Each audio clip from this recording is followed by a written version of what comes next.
Can you believe there was a time when uranium was sold to children as a science toy?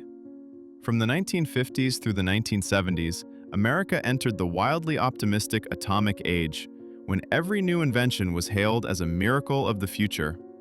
But with safety laws barely in place, the line between innovation and disaster was dangerously thin. Today, we're counting down 30 of the strangest and most dangerous inventions from the 50s, 60s, and 70s that were eventually banned. Costly mistakes that changed safety forever.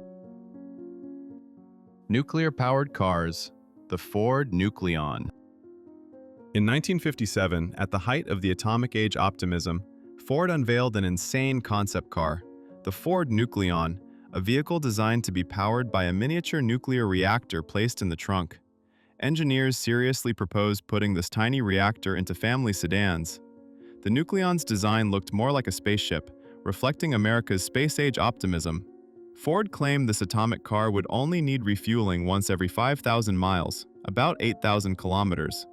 Thankfully, serious safety concerns and practical challenges prevented these radioactive sports cars from going into mass production.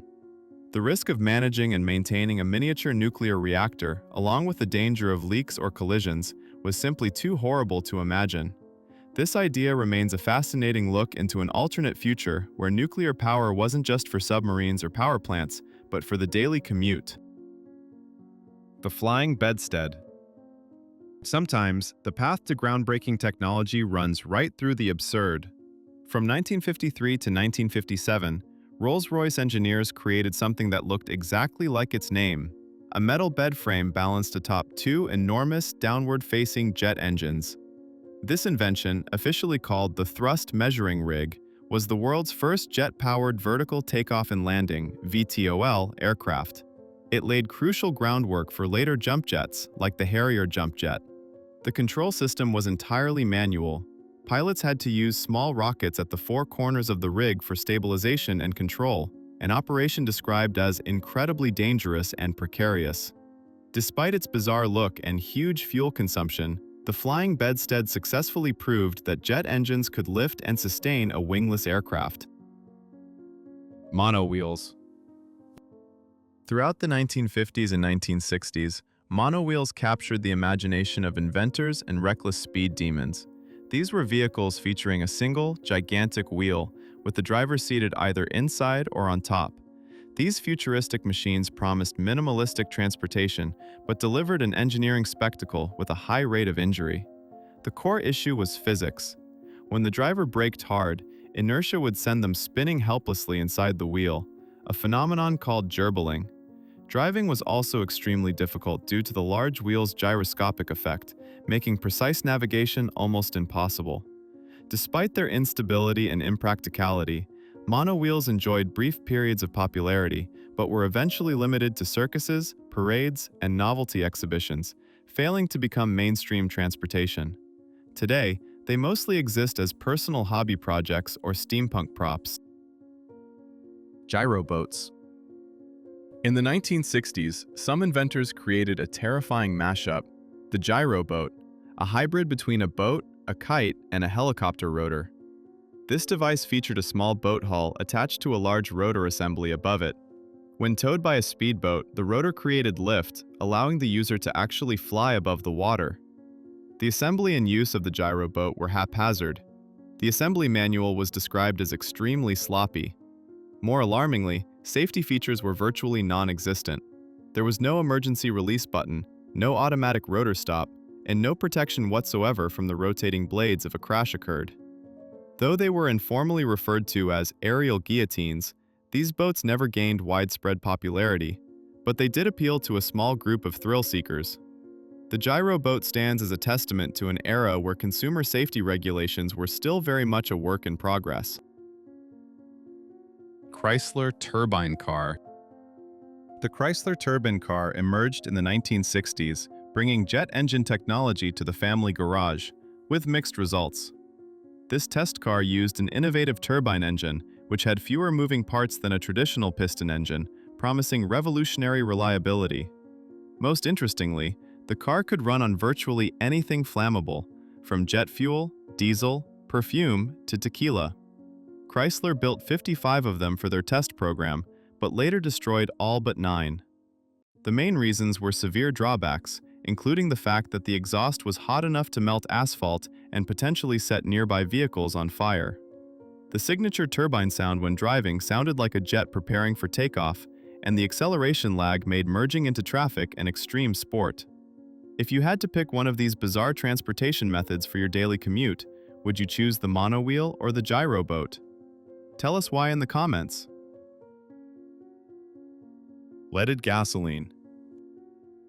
While leaded gasoline, tetraethyl lead or TEL, was invented in the 1920s, its widespread use and environmental impact lasted well into the 80s. The purpose of this tetraethyl lead additive was to enhance engine performance and prevent engine knocking. However, it simultaneously released neurotoxic lead particles into the environment through car exhaust, creating one of history's most widespread environmental poisonings. The kicker is that even before the product hit the market, developers knew about the toxicity of lead. Chemist Thomas Midgley Jr., who invented TEL, had even suffered from lead poisoning himself and required a lengthy recovery in 1923. Nevertheless, Midgley publicly performed reckless acts, like pouring TEL on his hands and smelling its vapors for 60 seconds to reassure the public of its safety. He claimed that using TEL at a ratio of 1 part per 1,300 parts of gasoline was safe, unless the fuel was misused. The health risks associated with TEL manufacturing were extremely high, leading to the deaths of many workers at plants in Dayton, Ohio and New Jersey in the 1920s. Despite later control efforts, the long-term environmental consequences were severely downplayed. This lead exposure caused measurable cognitive damage, especially in children, leading to neurological decline and a permanent drop in IQ. Leaded gasoline was eventually ranked by Time magazine as one of the 50 worst inventions. X-ray shoe fitting machines. In the mid-century, shoe shopping became a bizarre scientific experience thanks to the popularity of fluoroscope shoe fitting machines. These devices were installed in shoe stores, allowing customers and salespeople to peer at the bones of the foot inside the new shoe using X-rays. Initially, these devices were advertised as a scientific tool to ensure a perfect fit, especially for children. However, these machines emitted large doses of radiation. While customers only used the machine for a few minutes, store employees, who operated them multiple times a day without protection, accumulated significant radiation dosages. Prolonged exposure could cause skin damage, cancer, and genetic mutations. Children, with their curiosity and developing bodies, were particularly vulnerable. Frequent contact with this machine was later deemed extremely dangerous by modern safety inspectors. Eventually, as awareness of radiation hazards grew, these devices were phased out of stores, paving the way for today's stricter safety regulations. Asbestos hair dryers. Throughout the 1950s through the 1970s, home beauty came with a hidden danger: the use of asbestos in handheld hair dryers. Asbestos is a silicate mineral widely mined and used in many applications due to desirable properties like fire resistance and excellent insulation. Unfortunately, this ideal heat resistance turned the hairdryer into a health time bomb. Microscopic asbestos fibers were used for insulation inside the machine. When the device operated, especially as the machine aged and the insulation wore down, it released invisible asbestos fibers into the air. Users, in their daily hair routine, unknowingly inhaled these fibers. The asbestos fibers then remained permanently in the lungs, causing serious diseases such as mesothelioma, asbestosis, and lung cancer. These illnesses often did not manifest until decades after exposure. As scientific evidence of the danger mounted, manufacturers were forced to recall these devices in one of the first major consumer safety campaigns. Today, modern hairdryers use safer insulation materials like ceramic or mica. Gilbert U-238 Atomic Energy Lab. In the 1950s, the atomic age created a strange obsession with nuclear power, which even extended to children's toys. The Gilbert U-238 Atomic Energy Lab was designed to educate children about nuclear science. This set was advertised as harmless, but it actually came with real uranium ore, alpha particles, and a functional Geiger counter. Children were encouraged to personally handle these radioactive materials in their bedrooms, pretending to be nuclear physicists. While the intention was to spark scientific curiosity, the problem was simple. It emitted real, measurable radiation. The toy was pulled from shelves within a year of its sale due to safety concerns and public outrage. However, this event remains a terrifying reminder of how safety lines were blurred when nuclear technology was viewed as something great and harmless. Do you remember any other common but dangerous toys or household items from the 50s, 60s, or 70s that scared you? Share your memories in the comments below. Gas-fueled hair curler. In the 1960s and early 70s, portable convenience led to the invention of the gas-fueled handheld hair curler. These curlers used butane gas, the same material found in lighters, for heating, allowing users to style their hair without an electrical outlet. They were ideal for travel or quick touch-ups.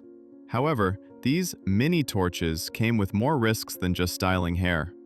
Technical malfunctions were common, leading to overheated coils, accidental ignition, and worst of all, the risk of explosion right in a handbag. Due to a growing number of reports of burns, fire hazards, and serious injuries, regulatory bodies in many countries issued bans or strict limitations on these devices. Inflatable bra. In an era obsessed with perfect curves, the idea of an adjustable bra was born, the inflatable bra. These bras were fitted with small air bladders and a hidden valve, allowing women to self-inflate the cups to increase bust size when needed. While this was an adjustable fashion idea, they proved unstable in reality. A surprise hug, a change in air pressure, such as on an airplane, or just being overly enthusiastic at a party could cause the bra to deflate, or worse, pop. Though the idea persisted into the early 70s, many countries banned the import or manufacture due to concerns over public safety and the risk of awkward wardrobe malfunctions. Spray-on hair, GLH. In the 1970s, Ron Popeil, the king of late-night infomercials, introduced spray-on hair, a quick fix for balding. The product, sold under names like GLH, great-looking hair, promised to transform a shiny scalp into a full head of hair with a few sprays from an aerosol can. The actual ingredients of this miracle spray were just colored fibers that clung to existing hair and the scalp, creating the illusion of fullness, especially when viewed through low-quality TV screens. However, in real life, the product often looked like spray paint. The biggest weakness of spray-on hair was its near-zero holding power. Rain, sweat, or even a light breeze could ruin the new hairdo. Despite its clear flaws, the product achieved significant sales, demonstrating the enduring American desire for quick fixes to life's persistent problems. Anti-Bandit Briefcase. In the 1970s, as urban crime rates rose, inventors sought to improve anti-theft devices. One of the most dramatic attempts was the Anti-Bandit Briefcase. The briefcase looked ordinary, but was fitted with a remote-activated security system. When robbed, the owner could press a hidden button to activate the system, causing the briefcase to spew thick red smoke and emit a piercing siren. The goal was to draw attention and potentially mark the thief with red dye. However, the reality often resulted in unforeseen consequences. Many briefcases were accidentally triggered in offices, on trains, or even while being loaded onto planes. Most thieves simply abandoned the screaming, smoking briefcase. Ultimately, these devices were banned on public transportation and quietly disappeared from stores. Still with us on this nostalgic journey? Drop a yes in the comments so we know you're enjoying it. Smell-O-Vision.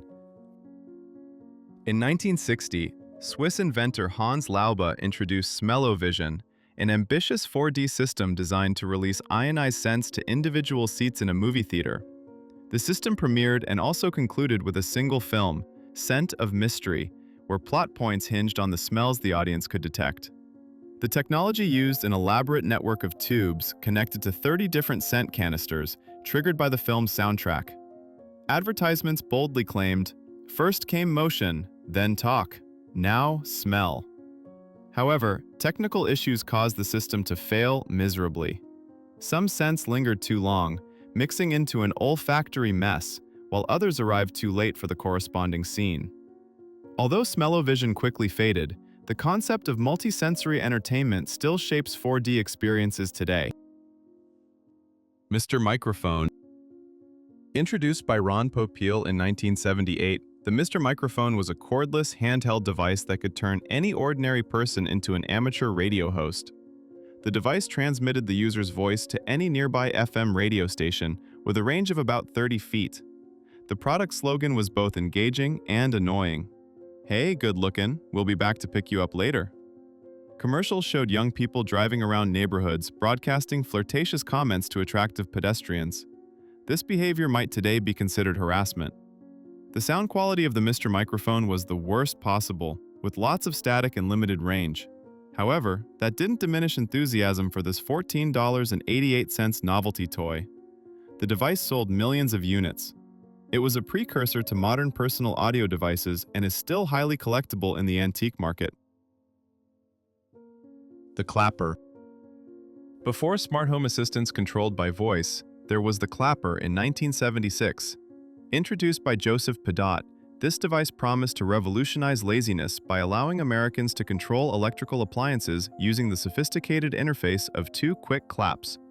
This sound-activated switch plugged into an outlet and the electrical appliance plugged into it. The clapper's built-in microphone could distinguish between background noise and intentional claps, mostly. Although the clapper sometimes misbehaved, turning lights on and off when the TV was too loud or during an enthusiastic conversation, it met a real need for the elderly and people with disabilities. It was a conceptual precursor to today's smart homes. The catchy commercial slogan, "Clap on, clap off," is etched into the American memory. Portable hairdryer helmet. In the relentless pursuit of the perfect hairstyle, the 1960s gave rise to a beauty device that was both futuristic and infamous, literally, the portable hairdryer helmet. This device consisted of a plastic dome that fit over the entire head, connected to a motor via a flexible hose to blow hot air. It looked like something out of the Jetsons cartoon and sounded like a jet engine. Women loved the convenience, the ability to get salon-quality drying at home. However, the early versions quickly reached dangerously high temperatures and were completely unsafe. Reports of scorched, frizzy hair and even cases of scalp burns surfaced. Eventually, after numerous complaints and safety reviews, the most dangerous models were quietly removed from shelves, although they left behind more than a few crispy hairdos.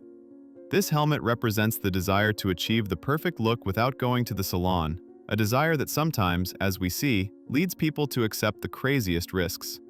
It shows that even seemingly harmless household appliances can become a serious health threat when product testing procedures are not strictly established. Nuclear-powered cardiac pacemakers. If you thought nuclear-powered cars were the craziest thing about the atomic age, think again. In the 1970s, scientists studied placing miniature nuclear reactors inside the human body. These plutonium-powered pacemakers promised lifelong function without the need for battery replacement surgery. While they solved the battery lifespan problem, they created many more terrifying issues. These devices were placed in sealed titanium casings to safely contain the radioactive material. However, if the device were physically damaged, it would pose a risk of cancer and radiation poisoning. Although the medical intention was good, health experts quickly realized they were dangerous and impractical. Ultimately, fewer than 1,000 devices were implanted worldwide before they were phased out. Even today, special procedures still exist to remove and dispose of these radioactive devices from deceased patients. The use of radioactive materials inside the human body is a clear example of how the technological enthusiasm of the atomic age bargained with personal safety. Which banned invention do you think played the most important role in shaping today's consumer safety laws?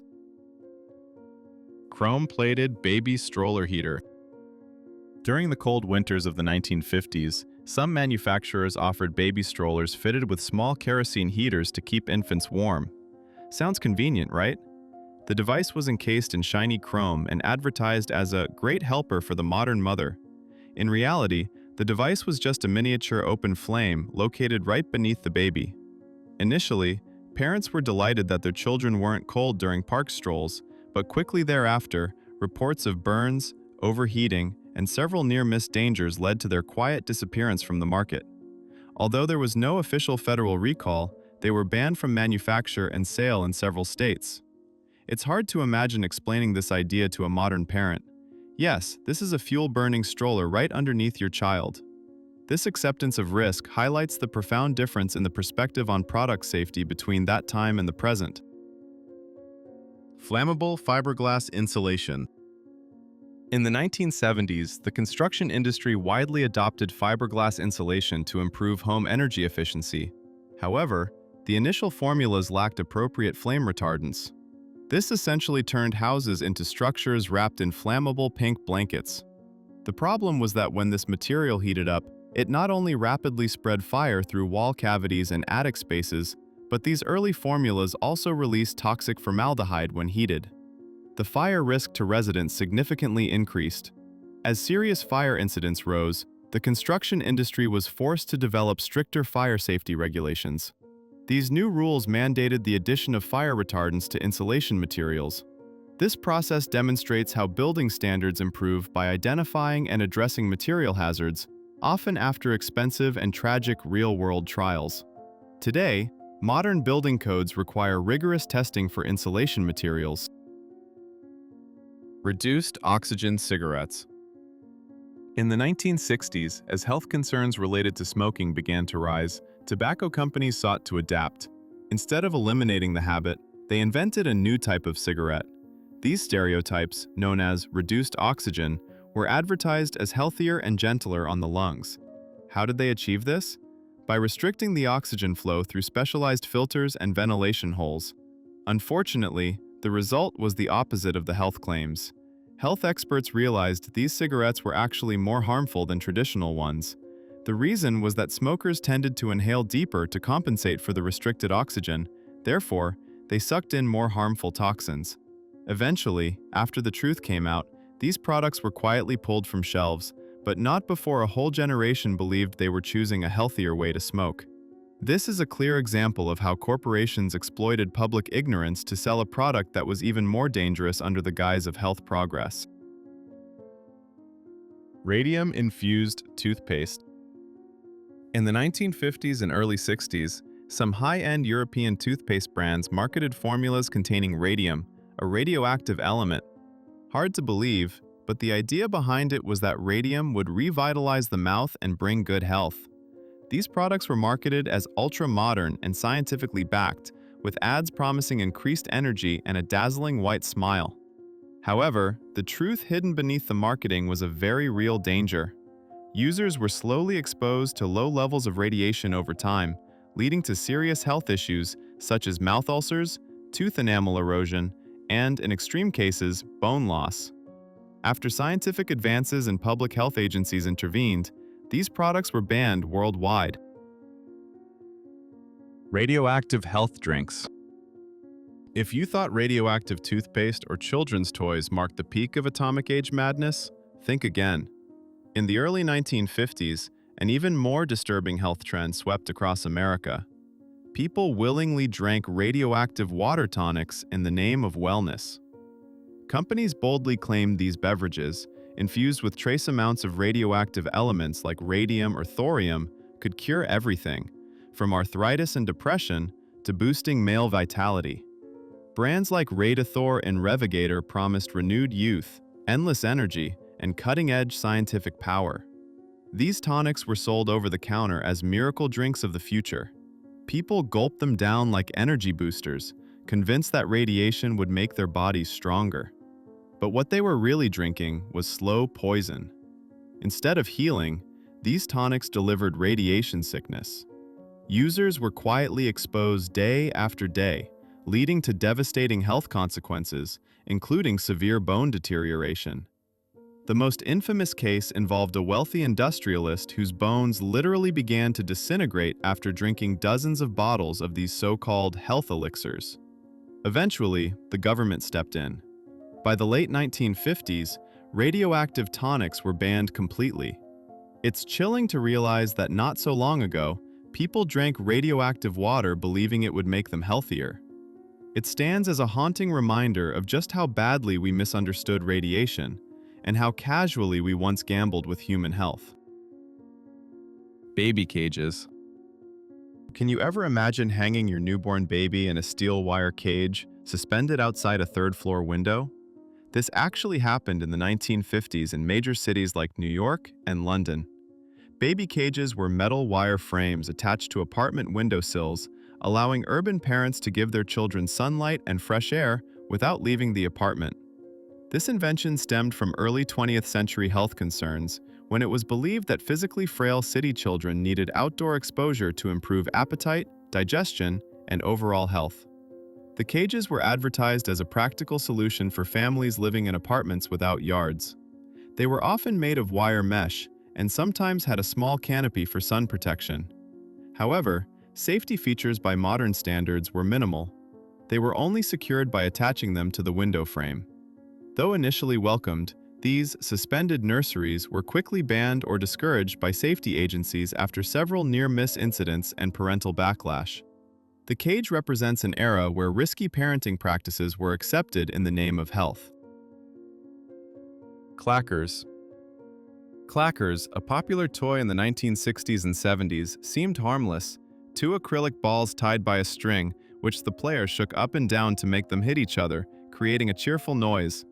They were advertised to help improve dexterity and coordination. However, the reality was a violent nightmare. When struck hard, these hard acrylic balls often shattered into sharp fragments, causing serious injuries to eyes, face, and hands. Many children suffered black eyes and bruises from mid-air explosions. The high number of injury reports in hospitals forced the U.S. Consumer Product Safety Commission, CPSC, to intervene and completely ban the product. Even so, millions were sold before the ban took effect, showing the flaws in children's product safety testing before modern standards were adopted. Today, if clackers are sold, they must be made of softer materials to preserve the fun without the danger. Lawn darts, jarts. Lawn darts, or jarts, were a backyard staple at American family barbecues from the 1950s to the 1970s. The game was simple. Throw heavy, sharply pointed metal darts across the lawn towards a plastic target ring. The problem was, an off-target throw could turn a harmless game into a major injury. These darts caused over 6,000 injuries and several tragic deaths. The sharp points could puncture skin and cause severe damage. Frighteningly, the official CPSC ban wasn't issued until the 1980s, long after manufacturers knew how dangerous they were. Like clackers, the decades-long popularity of jarts before the ban is a stark reminder of the risks consumers accepted during an era lacking strict safety regulations. Out of all these strange products, which one shocked you the most knowing it was once sold openly? And did you ever see one in real life? Thermite-based flares. In the 1970s, flares used for emergency signaling on the roadside were an incredibly dangerous item. These flares used thermite technology, which burns at temperatures over 4,000 degrees Fahrenheit, about 2,200 degrees Celsius. This heat is hot enough to melt a car's engine block. This type of flare operates as a fierce chemical reaction, burning with the intensity of a miniature sun. More dangerously, it cannot be extinguished with water. If misplaced or knocked over, thermite flares could quickly ignite gasoline or cause fires in nearby vehicles and structures. Instead of solving the initial emergency, they often created a much bigger problem. Today, modern emergency flares use safer chemical compounds that burn more controllably, significantly reducing the risk of catastrophic fire. Pet rock. In 1975, advertising executive Gary Dahl created the pet rock, arguably the greatest minimalist marketing masterpiece in consumer history.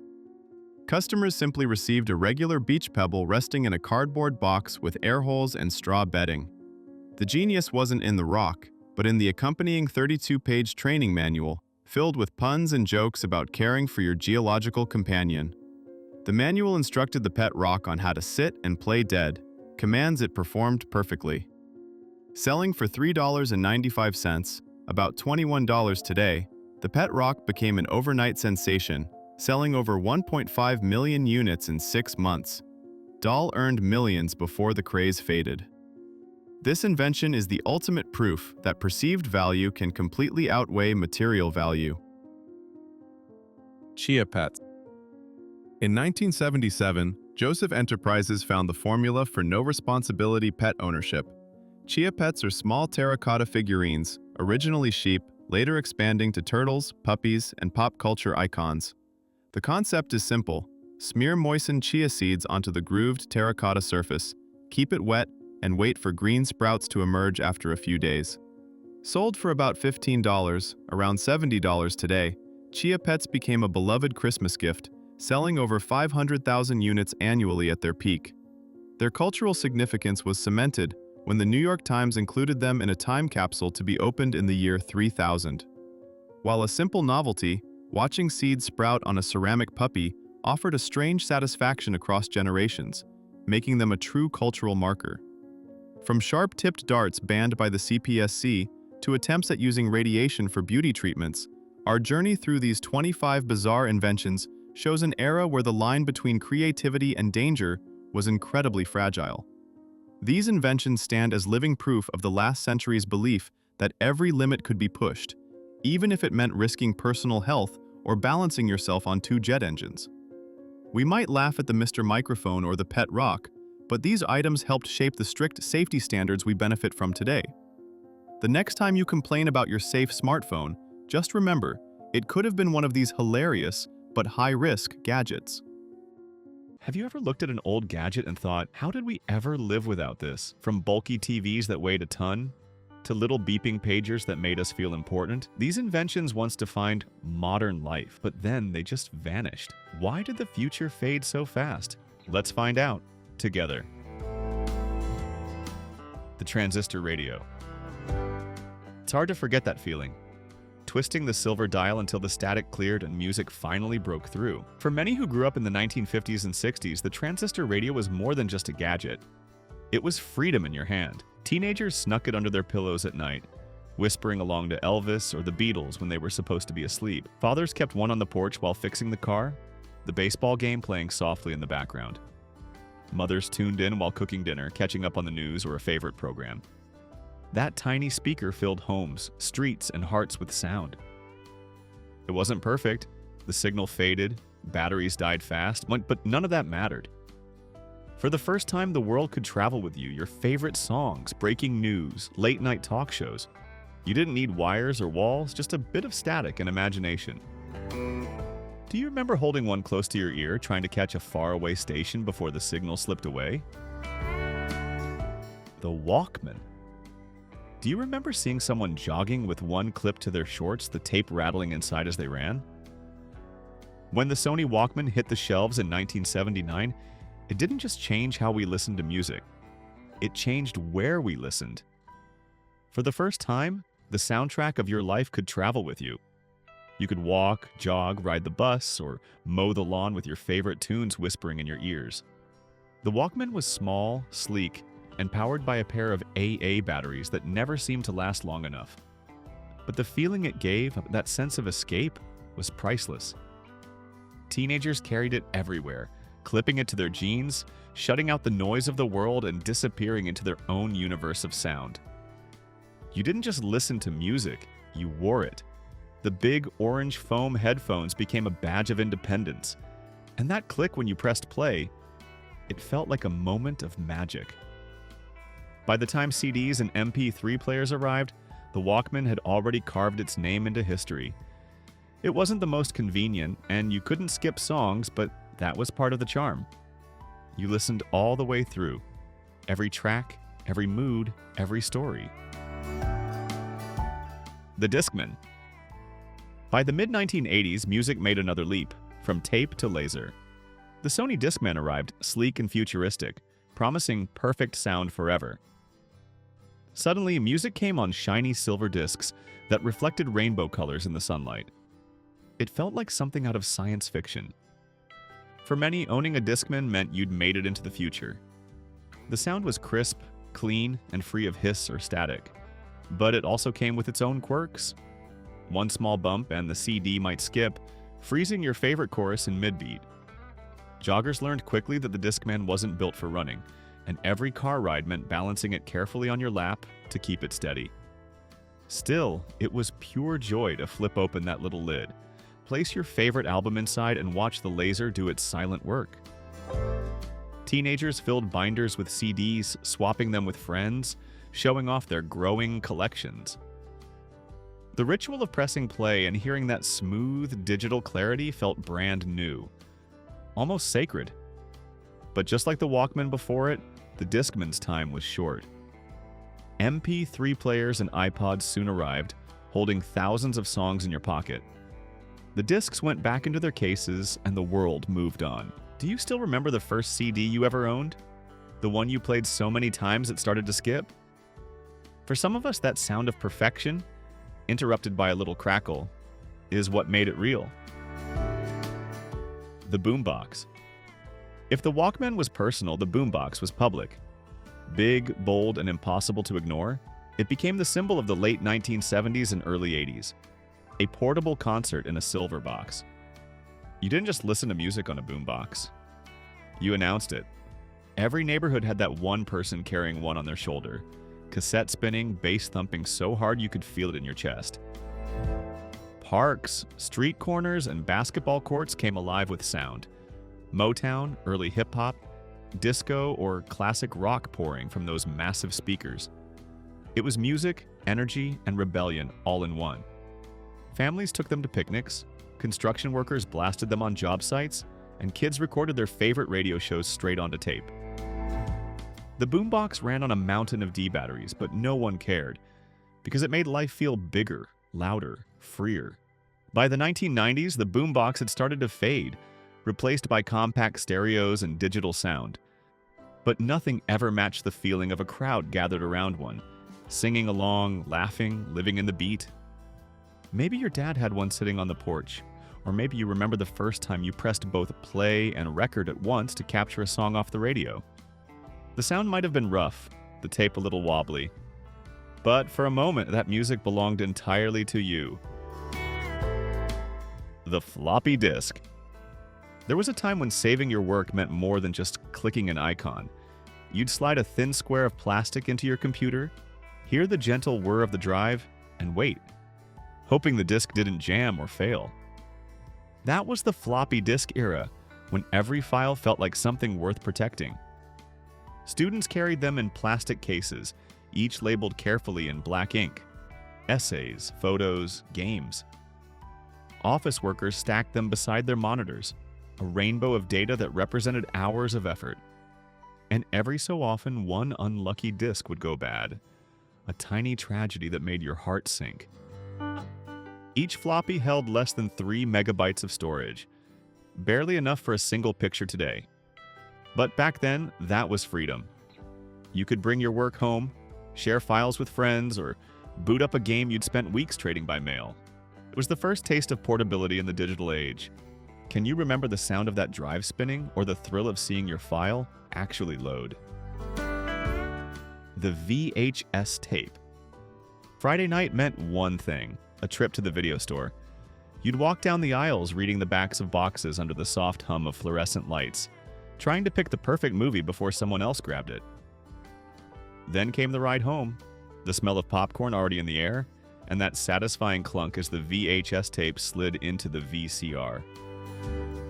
When the movie began, the whole family gathered. Kids on the floor, parents on the couch, maybe a dog asleep by the TV. The picture wasn't perfect, and sometimes the screen wobbled until Dad adjusted the tracking knob. But it didn't matter. That flickering glow, the warmth of the room, and the sound of laughter made it all feel alive. The VHS tape didn't just bring Hollywood home. It turned life itself into a movie. Families recorded birthdays, holidays, and school plays, labeling each tape carefully in black marker. Christmas '88, family trip to the lake, Jenny's first steps. Each cassette became a time capsule, waiting for another rainy afternoon. Do you still remember that sound of rewinding? The whir as the tape spun back to the start? For many of us, it wasn't just a movie ending. It was the night winding down. A soft, familiar ritual that said, "We'll watch it again someday." The reel-to-reel tape recorder. Have you ever seen one of these giant recorders in action? Or maybe heard your father use one back in the day? A low hum, a soft click, and two silver reels began to spin. That was the sound of a memory being captured. In the 1950s and 60s, reel-to-reel tape recorders were as close as ordinary people could get to real magic. They didn't just record music, they recorded life itself. Musicians loved them for their warmth, and families cherished them for their honesty. Birthdays, first words, family sing-alongs, all caught on those thin ribbons of magnetic tape. You could actually see the sound moving as it played, winding through the machine like a living heartbeat. There was something intimate about it. The gentle hiss before the music started, the faint echo when someone laughed too close to the microphone. Every recording felt alive because it carried all the little imperfections that made a moment real. Maybe your father had one in the living room, or your grandfather recorded the family singing Christmas carols on it. If you ever hear that steady spinning sound again, close your eyes. It's more than just tape turning, it's time itself still moving. The 8-track tape. If you grew up in the 1970s, chances are you remember the click of an 8-track changing tracks right in the middle of your favorite song. That sound was everywhere. In cars, in living rooms, even in gas stations selling racks of plastic cartridges that promised freedom, music, and motion. Before the cassette and long before digital playlists, the 8-track was revolutionary. You could finally take your music with you, slide a cartridge into the dashboard player, hear that warm analog tone, and hit the road. The sound would fill the car as the miles rolled by, every song a little companion on the highway. Families drove across America with an 8-track spinning the soundtrack of their summer. Fleetwood Mac, the Eagles, Johnny Cash, Elvis. Kids in the back seat would sing along, while parents tapped the steering wheel in time. It wasn't perfect. Sometimes the tape jammed, sometimes the song switched halfway through. But it felt alive. Then, almost overnight, it was gone. The compact cassette took over, smaller, cheaper, easier to record on. The 8-track faded like a sunset at the end of a long drive. But if you ever sat in your dad's old Chevy and heard that gentle ka-chunk as the track changed, you know it wasn't just music. It was part of the rhythm of the road. The cassette tape. By the late 1960s, a miracle of convenience arrived, the cassette tape. Smaller than an 8-track, easy to carry, easy to record on, it turned music into something personal. You could finally make your own soundtrack, right there in your bedroom, one song at a time. Every teenager who grew up in the 70s or 80s remembers the ritual. Waiting by the radio, finger hovering over the record button, trying to capture that perfect song without the DJ talking over the intro. The hiss of the tape, the soft click when it started to spin. That was the heartbeat of youth. Cassette tapes weren't just for music, they were for memories. A father recording a message before a long trip, a couple making a love mix, a kid practicing guitar, rewinding again and again to hear his own progress. Every tape was a chapter in someone's life. Sure, the sound wasn't perfect. Tapes stretched, got tangled, and sometimes spilled their ribbon like guts across the floor. But there was something real about it. Something you could touch, rewind, or lend to a friend. Have you ever found an old mixtape in a drawer and wondered whose handwriting was on the label? Maybe yours. Maybe someone you once cared about. That little rectangle of plastic still holds a piece of who we were, waiting to play one more time. The camcorder. A red light blinked, the tape began to spin, and suddenly the ordinary turned into history. In the 1980s and 90s, every family had one, the camcorder. Big, clunky, and heavier than it looked, yet it carried the power to freeze time. Dad would hoist it onto his shoulder, squinting into the viewfinder while Mom called for everyone to stand closer. Kids would wave, make funny faces, or pretend not to care, but deep down, they loved it. Those shaky home movies caught life as it really was. Messy, loud, and full of love. Birthdays, graduations, vacations, all captured on tape, stored in boxes labeled in black marker. Summer '89. Christmas '93. Watching them later meant dimming the lights, hearing that familiar whir of the VCR, and seeing younger versions of ourselves moving and laughing again. There was no editing, no retakes, just real life as it happened. Then came digital cameras and eventually smartphones making recording effortless. We filmed more, but somehow remembered less. The family camcorder was packed away, its tapes left behind.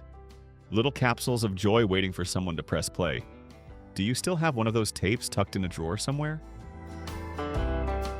The overhead projector. If you ever sat in a classroom during the 1970s or 80s, you probably remember the gentle hum of the overhead projector. That warm light filled the room as the teacher slid a transparent sheet into place. Words and diagrams glowing on the wall like magic. The sound of the fan, the squeak of a felt marker, and the smell of heated plastic were all part of the school day. The teacher would gesture toward the projection, pointing with a ruler or even a pencil, and students would lean forward trying to keep up as the next slide was swapped in.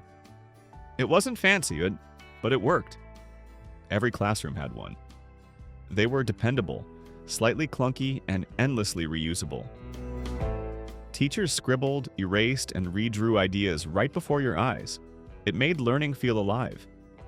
And when the bulb finally burned out in the middle of a lesson, the whole class would groan together. A small, shared moment everyone remembers. Do you remember that classroom glow? The quiet hum filling the room as your teacher wrote something that seemed to float in midair? For many of us, that light wasn't just for learning, it was the glow of childhood itself. The fax machine. That high-pitched screech and whirring tone, but you could hear it from across the office. The fax machine was once the height of technology, the bridge between mail and email, the sound of business getting done. It didn't just send information, it transmitted trust.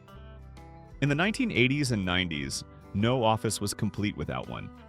Contracts, letters, resumes, even family recipes zipped through phone lines in real time. You'd feed the paper in carefully, dial the number, and watch in wonder as your words appeared hundreds of miles away. One faint, curling line at a time. There was always a little tension in those moments. Would it go through? Would the paper jam? Every successful transmission ended with that satisfying beep, beep, beep, signaling that your message had made it. For a generation of workers, that sound meant progress. Do you remember standing by one, waiting impatiently for a page to slide out? Or seeing your boss celebrate when an important document finally arrived? For a while, that machine made the world feel smaller. One squeal, one page, one deal at a time. The rotary dial phone. You could always tell when someone was about to make a call. They'd pick up that heavy receiver, cradle it against their shoulder, and pause. Just long enough to think about what they were going to say. Then came the sound everyone knew. Click, click, click, click, click. Each number took time, spinning forward and snapping back like a heartbeat. The rotary dial phone wasn't built for speed. It was built for presence. You couldn't text, you couldn't scroll, you could only wait. Every call meant commitment. Families shared one phone line, so conversations were half private, half public. Teens stretched cords down hallways for whispered talks, while parents shouted, "It's long distance, make it quick." The phone often sat in the kitchen, mounted on the wall or perched on a side table beside a little notepad. Its cord tangled, the handset heavy, the sound rich and warm. People remembered numbers by heart. You didn't need contact lists, you carried them in your mind. Can you picture your mom leaning against the counter, twirling the cord while talking to a friend? Or your dad in the recliner, nodding silently as he listened? Those weren't just phone calls. They were little connections that held the world together, one click at a time. The film camera. There's a certain smell that always brings it back. The faint scent of film and paper from a freshly opened photo envelope. Long before digital screens and instant previews, that was how memories arrived, one glossy print at a time. Families carried their film cameras everywhere, into the beach, to birthdays, to school plays. Dad would line everyone up, squinting through the tiny viewfinder while Mom reminded the kids to hold still. The shutter clicked, and that sound alone felt important. You didn't know what you captured, not yet. You had to wait, and that waiting was half the joy. A few days later, you'd return to the drugstore or photo counter, pick up your envelope, and flip through the prints right there in the parking lot. Some were blurry, some too bright, but one or two would take your breath away. Those were the keepers, the ones that found their way into albums or frames passed down for decades. Do you still have an old photo album tucked away? Pages yellowed, corners curling? Maybe one of your parents laughing at a picnic, or you as a child squinting into the sun. Back then, every picture had weight, because every click meant something you couldn't get back. The typewriter. The steady clack-clack of metal keys once filled homes and offices alike. A rhythm that meant someone was thinking, creating, or dreaming. Long before keyboards went silent, that sound was the heartbeat of every writer, secretary, and student. The typewriter didn't just record words, it demanded effort, attention, and care. Each letter landed on paper with real force. Mistakes couldn't be erased with a tap. They left a mark, just like in life. You'd feed in a fresh sheet, roll it into place, and press that first key, knowing there was no undo. Yet that was part of its beauty. Every page was honest. People wrote love letters, college essays, and resignation notes on these machines. The air smelled faintly of ink ribbons and carbon paper. And when you finished a thought, that cheerful ding announced the end of a line. A small victory every few seconds. Maybe you remember your father typing late at night, the sound echoing down the hallway, or your grandmother teaching you how to press just hard enough. Those old machines didn't just print sentences. They taught us to mean what we said. The slide projector. The living room lights dimmed, the hum of the fan began, and a beam of golden light cut through the dark. One by one, the slides clicked into place. Family vacations, birthday parties, the baby's first steps. The walls turned into memory screens, glowing with faces that smiled back from another time. Every family had their slide night.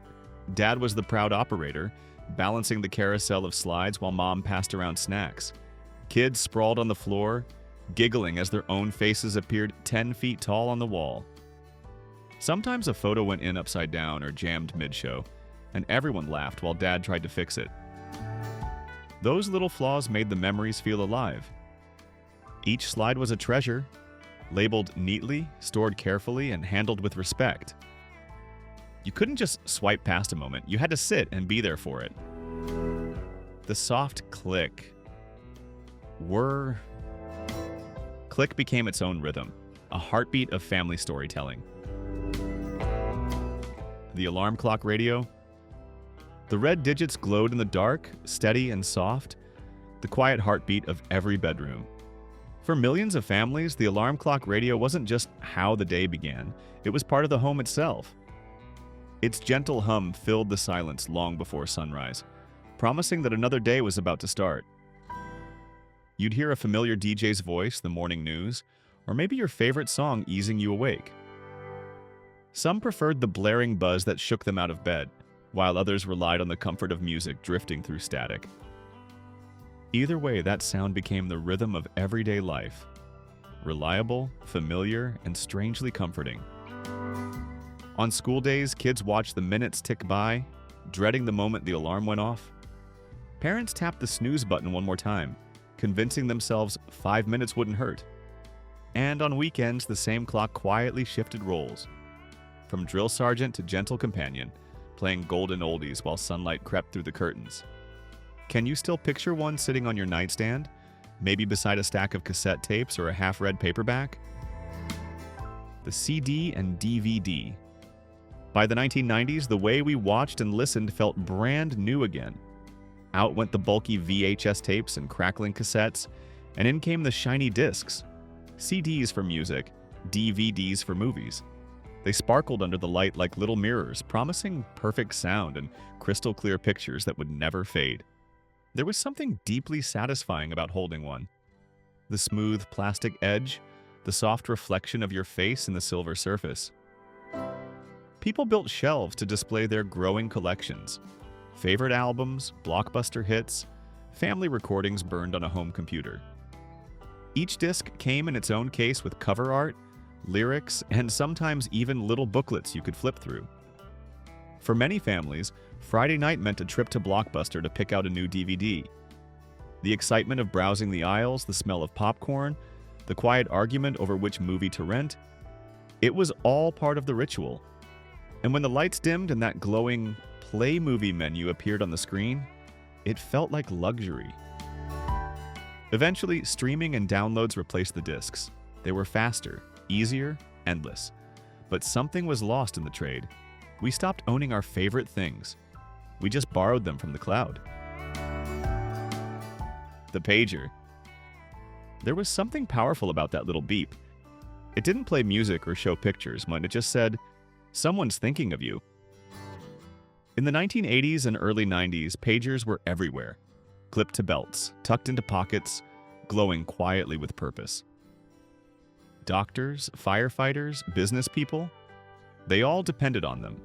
One short buzz could mean an emergency, an opportunity, or simply a loved one saying, "Call me." Teenagers soon caught on too. They'd send secret numeric codes, 143 for "I love you," 911 for "Call now." For many, owning a pager wasn't just useful, it was cool. It made you feel connected, important, part of something bigger. The beauty of the pager was its simplicity. No distractions, no apps, no endless scrolling. Just that sharp little tone and a reason to act. It was fast, reliable, and strangely human in its limits. You couldn't talk back. You had to make the effort to find a phone, to return the call. Maybe you remember your dad's pager buzzing during dinner, or your mom checking hers during a night shift. That small beep once carried big emotions, urgency, care, and the reminder that somebody, somewhere, was waiting to hear from you. The landline telephone. There was a time when a phone ringing could stop everything. Dinner, chores, even a family argument. Someone would shout, "I got it!" and rush across the room to grab the receiver. The sound of that single ring echoed through the house like an invitation. Whoever was on the other end might be a friend, a neighbor, or someone calling from miles away. It always felt important. The landline sat proudly on a side table or hung on the kitchen wall, its long coiled cord stretched and tangled from years of conversation. Kids wound it around their fingers as they talked about crushes or homework, whispering so their parents wouldn't overhear. Parents leaned against counters, chatting with relatives or paying bills while the receiver was tucked under their chin. There was no caller ID, no screening. You answered every ring with curiosity, and every voice carried warmth. You could tell how someone felt by the tone of their hello. Calls weren't quick, they were moments of connection. Cordless phones arrived, then cell phones, and the house grew quieter. The ring that once filled the air became just another notification, but the memory of that sound, bright, hopeful, and full of life, still lingers. The CRT television. Every home had one. A big, boxy TV that hummed faintly even when the volume was low. It wasn't just another appliance, it was a piece of furniture, heavy enough to need two people to move and proud enough to sit at the center of the living room. On top sat family photos, maybe a doily or a vase of plastic flowers, because the TV wasn't just for watching, it was part of the family. Evenings had a rhythm built around that screen. Dad adjusted the rabbit ear antenna while Mom called everyone to sit down. Kids sprawled on the carpet, squinting through a little static as the picture flickered into place. The glow of that curved glass filled the room. News anchors, sitcoms, football games, Saturday morning cartoons, all shared on one screen together. When you turned the TV off, the picture didn't vanish right away. A single white dot lingered at the center, fading slowly as the set gave a soft pop. That sound meant bedtime, or the end of a long day. It's funny how quiet the room felt once that light disappeared.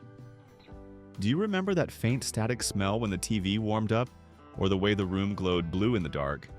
For many of us, that light wasn't just a show, it was the glow of home. The telegraph. It's hard to imagine now. A world where news moved slower than the wind, where waiting for a letter meant days of silence. Then one day, everything changed. A small metal key tapped out a rhythm across a wire, and for the first time in history, a message outran a horse. That sound, click, click, click, was the heartbeat of a new world. Invented in the 1830s, the telegraph shrank distances that once felt endless. With each tap, people connected across cities, countries, even oceans. A single line of code could carry love, loss, or history itself. Peace sign today. Mother well. Arriving home soon. Simple words, yet they meant everything. Telegraph operators became the unseen messengers of their time. Their fingers dancing on brass keys, their ears tuned to a language of dots and dashes. In dusty outposts and busy train stations, the wires hummed like veins of the earth, carrying the pulse of human connection. Maybe your grandparents still remembered hearing that sharp tapping sound in an old movie, or reading about telegrams that brought both joy and heartbreak. Every message that flashes across a screen today began with that first electric whisper, the moment the world found its voice. Thank you for watching. If you found this story helpful and want to keep traveling back in time, please hit like and subscribe to the Back to Yesterday channel so you don't miss any more emotional, nostalgic stories. We'll see you next time!